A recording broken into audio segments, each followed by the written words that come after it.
ಬೇಸಿಗೆ ರಣ ಬಿಸಿಲು ಖಾಲಿಯಾಗ್ತಾ ಇದೆ ನದಿಗಳೆಲ್ಲವೂ ಕೂಡ. ಘಟಪ್ರಭಾ ನದಿಯಲ್ಲಿ ನೀರಿನ ಪ್ರಮಾಣ ಭಾರೀ ಪ್ರಮಾಣದಲ್ಲಿ ಇಳಿಕೆಯಾಗಿದೆ. ಆನದಿನ್ನೆ ಜಾಕ್ವೆಲ್ ವ್ಯಾಪ್ತಿಯ ಘಟಪ್ರಭಾ ನದಿ ನೀರು ತಳಮಟ್ಟಕ್ಕಿಳಿದಿದೆ.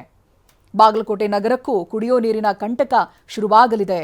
ಇಷ್ಟು ದಿನ ವಾರಕ್ಕೆ 3 ದಿನ ನೀರು ಬಿಡ್ತಾ ಇತ್ತು ಬಿಡಿಡಿಎ.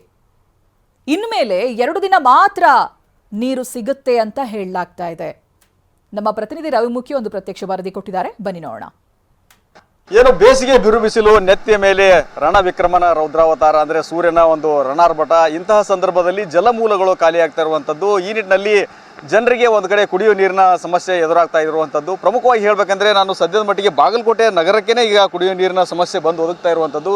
ಯಾಕಂತಂದರೆ ಸದ್ಯದ ಮಟ್ಟಿಗೆ ನಾವು ದೃಶ್ಯದಲ್ಲಿ ತೋರಿಸ್ತಾ ಇದ್ವಿ, ಇದು ಬಾಗಲಕೋಟೆ ಸಮೀಪದಲ್ಲಿರುವಂತಹ ಆನದಿನ್ ಬ್ಯಾರೇಜ್ ಏನಿದೆ ಆ ವ್ಯಾಪ್ತಿ ಪ್ರದೇಶದಲ್ಲಿರುವಂತಹ ಒಂದು ನದಿ ನೀರಿನ ದೃಶ್ಯ. ಈಗಾಗಲೇ ನದಿಯಲ್ಲಿ ನೀರಿನ ಪ್ರಮಾಣ ಭಾರಿ ಪ್ರಮಾಣದಲ್ಲಿ ಇಳಿಕೆ ಆಗ್ತಾ ಇರುವಂಥದ್ದು ಮತ್ತು ಕ್ಷಣ ಕ್ಷಣಕ್ಕೂ ಕೂಡ ನೀರಿನ ಪ್ರಮಾಣ ಇಳಿಕೆ ಆಗುತ್ತಾನೆ ಸಾಗ್ತಾ ಇರುವಂಥದ್ದು. ಇದರಿಂದ ಏನಾಗ್ತಾ ಇದೆ, ಒಂದು ಕಡೆ ಕೃಷಿಗೆ ನೀರಿನ ತೊಂದರೆ ಆಗ್ತಾ ಇದೆ. ಅದರ ಜೊತೆಗೆ ಪ್ರಮುಖವಾಗಿ ಹೇಳಬೇಕಂದ್ರೆ ಜಾನುವಾರುಗಳು ಕೂಡ ನೀರಿನ ಸಮಸ್ಯೆ, ಜಲಚರಗಳಿಗೂ ಕೂಡ ನೀರಿನ ಸಮಸ್ಯೆ ಎದುರಾಗ್ತಾ ಇದೆ. ಅದರ ಜೊತೆಗೆ ಪ್ರಮುಖವಾಗಿ ಹೇಳಬೇಕಂದ್ರೆ ಈ ಸ್ಥಳದಿಂದ ಬಾಗಲಕೋಟೆಗೆ ನೀರನ್ನು ಸರಬರಾಜು ಮಾಡುವಂತಹ ಒಂದು ಕೆಲಸ ಆಗುತ್ತೆ. ಆದರೆ ಪ್ರಮುಖವಾಗಿ ಹೇಳಬೇಕಂದ್ರೆ ಇಷ್ಟು ದಿನ ವಾರಕ್ಕೆ 3 ದಿನ ಬಾಗಲಕೋಟೆ ನಗರದ ಜನತೆಗೆ ಕುಡಿಯುವ ನೀರನ್ನು ಸರಬರಾಜು ಮಾಡಲಾಗ್ತಾ ಇತ್ತು, ಅಂದರೆ ಬಾಗಲಕೋಟೆ ಪಟ್ಟಣ ಅಭಿವೃದ್ಧಿ ಪ್ರಾಧಿಕಾರದಿಂದ. ಆದರೆ ಸದ್ಯದ ಮಟ್ಟಿಗೆ ನೀರಿನ ಪ್ರಮಾಣ ಇಳಿಕೆ ಆಗ್ತಾ ಇರೋದರಿಂದ ಮತ್ತು ಮುಂಬರುವ ದಿನಗಳಲ್ಲಿ ಇನ್ನೂ ಹೆಚ್ಚಿನ ನೀರಿನ ಸಮಸ್ಯೆ ಕಾಡ್ತಾ ಇರುವಂಥ ಒಂದು ಸಾಧ್ಯತೆ ಇರುವುದರಿಂದ ಇವರು ಈಗಾಗಲೇ ಅದನ್ನು ಸ್ವಲ್ಪ ಮಟ್ಟಿಗೆ ನಿಯಂತ್ರಣ ಮಾಡಬೇಕು ಅಂತ ಹೇಳಿಕೊಂಡು ವಾರಕ್ಕೆ ಈ ಮುಂಚೆ 3 ದಿನಗಳ ಕಾಲ ಏನು ನೀರನ್ನು ಬಿಡ್ತಾ ಇದ್ರು, ಅದನ್ನು ಈಗ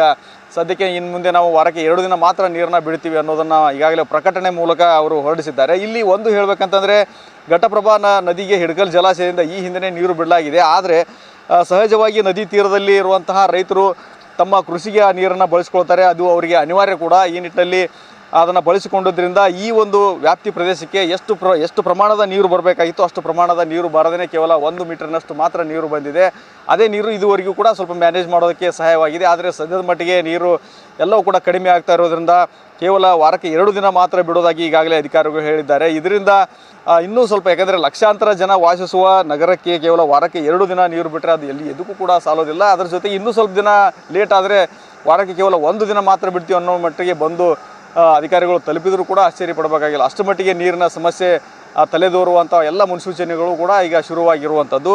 ಈ ನಿಟ್ಟಿನಲ್ಲಿ ಇದಕ್ಕೆ ಒಂದೇ ಒಂದು ಪರಿಹಾರವೇನಂತಂದರೆ, ಈಗಾಗಲೇ ಏನು ಹಿಡಕಲ್ ಜಲಾಶಯದಿಂದ ನೀರನ್ನು ಬಿಡಿಸಿದರೆ ಆ ನೀರು ಕೇವಲ ಸಾಕಾಗುವುದಿಲ್ಲ. ಯಾಕಂದರೆ ಒಂದು ಕಡೆ ಕುಡಿಯುವ ನೀರಿನ ಬವಣೆಯನ್ನು ಕೂಡ ನೀಗಿಸಬೇಕು. ಅದರ ಜೊತೆಗೆ ಘಟಪ್ರಭಾ ನದಿ ತೀರದಲ್ಲಿ ಬರ್ತಾ ಇರುವಂಥ ಎಲ್ಲ ರೈತರು ಕೂಡ ತಮ್ಮ ಕೃಷಿಗೆ ನೀರನ್ನು ಬಳಸಿಕೊಳ್ಳೋದ್ರಿಂದ ಎರಡನ್ನೂ ಬ್ಯಾಲೆನ್ಸ್ ಮಾಡಿ ಹೆಚ್ಚಿನ ಪ್ರಮಾಣದ ನೀರನ್ನು ಹರಿಸಿದರೆ ಮಾತ್ರ ಬಾಗಲಕೋಟೆ ನಗರಕ್ಕೆ ಮುಂಬರುವ ದಿನಗಳಲ್ಲಿ ನೀರಿನ ಪ್ರಮಾಣ ಹೆಚ್ಚಿನ ಪ್ರಮಾಣದಲ್ಲಿ ಕಾಡೋದನ್ನು ತಡೆಯಲಿಕ್ಕೆ ಸಾಧ್ಯ. ಅದರ ಹೊರತಾಗಿ ಯಾವುದೇ ರೀತಿ ನೀರಿನ ಈ ಒಂದು ಹಾಹಾಕಾರವನ್ನು ತಪ್ಪಿಸಲಿಕ್ಕೆ ಸಾಧ್ಯ ಇಲ್ಲ. ಈ ನಿಟ್ಟಿನಲ್ಲಿ ಸರ್ಕಾರ ಹಿಡಕಲ್ ಜಲಾಶಯದಿಂದ ಇನ್ನೂ ಹೆಚ್ಚಿನ ಪ್ರಮಾಣದ ನೀರನ್ನು ಹರಿಸುವ ಮೂಲಕ ಕುಡಿಯುವ ನೀರಿನ ಸಮಸ್ಯೆ, ಅದರ ಜೊತೆಗೆ ನದಿ ತೀರದಲ್ಲಿರುವಂಥ ರೈತರ ಕೃಷಿಗೆ ನೀರಿನ ಸಮಸ್ಯೆ ಆಗದಂತೆ ನೋಡಿಕೊಳ್ಳಬೇಕಾಗಿದೆ.